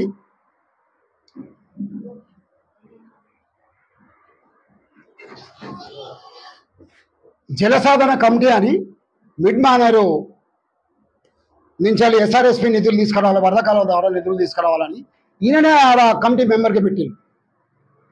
సిపిఐ నుంచి ఎవరు, సిపిఎం నుంచి కాళిదాస్ గారు సిపిఐ, సిపిఎం కళ్ళ వెంకటయ్య గారు అని, ఈయన కడియం శ్రీహరి అని త్రిమూర్తులు కలిస్తే ఆ మిడ్ మానేరు ద్వారా వరద కాలువ నీళ్ళు వస్తాయని ఎందరో ఆశపడ్డారు వరంగల్ జిల్లా వాళ్ళు.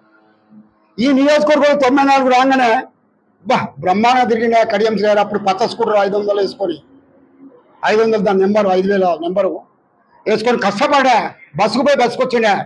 ఆయన వస్తే స్టేషన్ అనుకోడు, చేర్యాల, జంగం, ఎగువ ప్రాంతము, మిట్ట ప్రాంతాలు, ఈ నియోజకవర్గాలు బ్రహ్మాండంగా సాగునీరు, తాగునీరు మాకు తెస్తాడు కడియం శ్రీహరి అని బ్రహ్మాండంగా ఆశలు పడ్డారు ఇక్కడ ప్రాంత ప్రజలు. మరి బ్రహ్మాండంగా నేను గెలిపించిన తర్వాత ఆ జలసాధన కమిటీ ఎక్కడ పోయింది? నువ్వు మంత్రి అయిన తర్వాత ఆ నిధులు ఎక్కడ తెలియలేదు. ఆ వరద కాలం ఎక్కడ పోయింది? ఎక్కడ పోయింది అంటే పర్కాల, వర్ధనపేట ఆ నియోజకవర్గాలకే పోయింది తప్ప ఈ నియోజకవర్గానికి శూన్యం. తెలంగాణ పదవిని కాపాడుకోవాలి తప్ప అభివృద్ధి మాత్రం శూన్యం అని చెప్పేసి ఈ సందర్భంగా సమావేశం ద్వారా మీకు తెలియపరుస్తున్నాం. నిజంగా కూడా ధర్మసాగర్,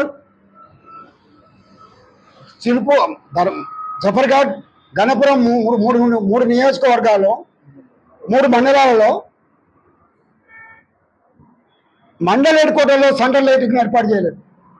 ఎన్నో మార్లు అడిగిన సర్పంచులు, అప్పుడున్న సర్పంచులు, మీ మొగం తెస్తారా, నిధులు ఉండొద్దా, ఏర్పాటు చేస్తాను. కానీ నర్సంపేట మాత్రం మంత్రి నీకే నిధులు నీకే అని రేవుడు ప్రకాష్ రెడ్డి పేరుగానే ఇక్కడ గణపురంలో ఆ సెంట్రల్ లైటింగ్ను నర్సంపేటకి ఇచ్చిన ఘనత నీది కదా. ఇది హైవే. ఆ రోజున ఎందుకు అంటే చేయాలని నీ చేతిలో కలం ఉండి, పవర్ ఉండి, పదవి ఉన్నా కూడా నువ్వు చేయలేకపోయిన వాళ్ళది నువ్వు అభివృద్ధి ప్రభావితం ఎట్లయితావు? నీతి నియమాలు అని చెప్తారు ఇక కడియం శ్రీహరిని. నీతి నియమాలంటే నేను చెప్తున్నా, ఒక సున్నం రాజయ్య 3 సార్లు భద్రాచలం గెలిచాడు, ఆయనకి ఇల్లు లేదు, మొన్న కరోనాలో చనిపోయాడు. ఆయన నిజమైన ప్రజానాయకుడు, ప్రజాజీవితి. గుమ్మడి నరసయ్య గారు ఇల్లు అందులో 5 సార్లు గెలిచాడు, ఆయనకి ఇల్లు లేదు, 5 సార్లు గెలిచాడు. మొన్నటికి మొన్న త్రిపుర ముఖ్యమంత్రి సీఎం తాంబా వదిలిపెట్టగానే ఓ బ్యాగ్ వేసుకోవడం, మా ఎలక్క సంచి పట్టుకోవడం, నడుచుకుంటూ వచ్చాడు. వాళ్ళు నీతి నియమాలు కన్నా ప్రజానాయకుడు, ప్రజా బంధువులు, వాళ్ళ కమ్యూనిస్టులు అని మనం ఇవాళ ఎందుకు బొమ్మాడి చెప్తారంటే, అటువంటి వాళ్ళు నువ్వు ఎన్కౌంటర్లకు ప్రాముఖ్యత ఇచ్చే, ఎన్కౌంటర్కు సృష్టికర్త, అభివృద్ధి నిరోధకులు మీరు కాబట్టి అభివృద్ధి నిరోధకం మీకు ఒప్పే మార్పున్నది, దళిత వ్యతిరేకం అని చెప్పేసి అనడానికి మార్పున్నది. తర్వాత సోదరులు అన్నట్టు ఆస్తులు తప్పచ్చులు అని మా రాజన్న మీద అంటారు. రాజన్న ఎందుకంటే ఆనాడు పీపుల్స్ వారెళ్ళు దళిత దురాందరిని ఎందుకన్నారు? దుర అంటే సంపన్నులు, అంటే కోట్ల భూములు, లక్షల ఎకరాల భూములు, 100 ఎకరాల భూములు సంపన్నులు కాబట్టి నిన్ను దొర అన్నారు. నువ్వు సంపాదించుకుంటే కడియం శ్రీహరి కాబట్టి నిన్ను దొర అని వాళ్ళు పిలిచిండు, మేం కాదు. కాబట్టి కడియం శ్రీహరి గారు కుళ్ళు కుతంత్రాలు రాజకీయాలు చేయకు. దయచేసి నువ్వు కాంగ్రెస్ పార్టీకి ఎందుకు పోయినావో అని ప్రజలందరికీ కూడా తెలుసు. నువ్వు ఏ ప్యాకేజీకి పోలేదు, నీ సొంత ప్యాకేజ్ కోసం పోయినావు, మీ ప్రజల కొరకు కాదు. నీ సొంత కూతురు కోసానికి ఎంపీ టికెట్ ఇస్తే నేను కాంగ్రెస్కి వస్తాను. ఇక్కడ కాంగ్రెస్ మిత్రులకు చిన్న విజ్ఞప్తి, రాజన్నను కాంగ్రెస్ పార్టీకి వస్తానడం ఎంతవరకు కరెక్టో మాకైతే తెలియదు. నేను కాంగ్రెస్ పార్టీలో ఉన్నా. అపోలు దయచేసి అపోలను సృష్టించుకోవద్దు. అపోల ద్వారా అంటే ఆన్సర్ అంటే సాక్ష్యం లేకుండా అట్లా బదనాం చేయొద్దు. అది రాజన్న ప్రేమ ఎంతంటే తిట్టునోళ్ళు నా వాళ్ళు తిట్టునోళ్ళు అనుకుంటే ప్రేమ కరుణామయుడు రాజన్న. అటువంటి రాజన్న మీద బురద వెళ్ళే ప్రయత్నం చేయకూడదు. దయచేసి ఏది ఏమైనా కూడా నిన్న సోదరులు సహచర మిత్రుల వాళ్ళు కూడా అనుకుంటున్నాం ఇప్పటి వరకు కడియం శ్రీహరి మాయమాటలకు మీరు మా మీద పెట్టడం, మేము మీ మీద పెట్టడం అది భావ్యం కాదు. ఒకవేళ ఆ స్థాయిలో కడియం శ్రీహరి ఎమ్మెల్యేగా ప్రతిపక్ష నాయకుడిగా రాజయ్య గారు ఆ స్థాయిలో వాళ్ళు మాట్లాడుకుంటే సభ్యమో. ఆ మిత్రులకు మరి విజ్ఞప్తి, అరాజకీయాలు ఆగడాలకు 4 సార్లు గెలిచినావు అని చెప్పేసి నీ తమ్మునికి నీకు ఆగడాలకు అద్దులు లేవన్నట్టుగా ఓ మిత్రుడు మాట్లాడిళ్ళు. నేను నిజంగా బాధపడుతున్నా. అక్కడ కొనుక్కున్న భూమి సర్వే నంబర్ 627 ముస్లింల బాపత్రి అమ్జద్ ఖాన్ అనే వ్యక్తిది. దాన్ని అమ్మితే కమ్మర్ సుల్తాన్ అనే వాళ్ళు కొన్నారు. ఆ తర్వాత జీడి రమేష్ మన కట్టల మిషన్ ఆయన కొన్నాడు. ఆ తర్వాత నుంచి యాదగిరి విశ్వనాథపురం ఆయన కొన్నారు. ఆ తర్వాత నుంచి సురేష్ ద్వారా ఎవరో కొనిచ్చిండు. ఆ తర్వాత పెళ్లి మీదకి పోదామంటే అది అబ్జెక్షన్ చేసిండు. అది ప్రభుత్వ అధికారులు చూసుకున్నారు. అది అంతవరకు బాగానే ఉంది కదా. అది వాళ్ళు కోర్టులు వేసుకుంటారు, ఫైట్ చేసుకుంటారు. కబ్జా చేసింది ఇక్కడ రికార్డెడ్ కదా, రిజిస్ట్రేషన్ కదా. రిజిస్ట్రేషన్ ఉన్నదాన్ని కబ్జా ఎట్లా అంటారు? దయచేసి వాళ్ళు గ్రహించాలి. అనవసరంగా అడ్డగోలు విమర్శలు చేయొద్దు. సోదరులు చెప్పినట్టుగా భాష మాకు కూడా మాట్లాడొస్తుంది. మేము కూడా ఒళ్ళు జాగ్రత్త పెట్టుకుని అనవుతాము అనలేమా? 500-600 కోట్లు సంపాదించాలని అనలేమా? అలా మాట్లాడదలుచుకుంటే కడియం శ్రీహరి సమీప బంధువు. దయచేసి ఆయన దగ్గర బతుకు తెరువు లేక అంటే వ్యక్తిగతంగా కిచ్చపరచులు కాదు, జీవనోపాధి కొరకు ఆయన దగ్గర వచ్చి ఒక ఎంప్లాయీగా పనిచేసిన వ్యక్తి వాళ్ళ నడిబొడ్డున బ్రహ్మాండంగా 2 ఇళ్ళు, పెద్ద పెద్ద బంగ్లాలు, పెద్ద పెద్ద తోటలు సంపాదించుకునే పరిస్థితి ఉన్నది. కానీ ఈ నియోజకవర్గ లక్షలాది మందిని కోట్లేపిస్తే ఇది దళిత నియోజకవర్గం అనుకుందాం. ఏ దళితుడు నువ్వు పారిశ్రామికవేత్తగా తీర్చిదిద్దడం? ఏ దళితుడికి నీకు హనుమకొండలో, జనగాంలో, ఆ పట్టణాల్లో ఇల్లు నిర్మించుకోగలిగిల్లు? ఉద్యమకారులు ఎవరికోసారికి నువ్వు తెలంగాణ ఉప ముఖ్యమంత్రి స్థాయిలో ఒక్క ఉద్యమకారుడి గురించి నువ్వు ఆయన కేసీఆర్ దగ్గర మాట్లాడినావా? ఒక ఉద్యమకారుడికైనా ఇల్లు ఇప్పించినావా? ఒక ఉద్యమకారుడికైనా లోన్ ఇప్పించినావా? బ్రహ్మాండంగా పదవిలో నెలకొన్నాం.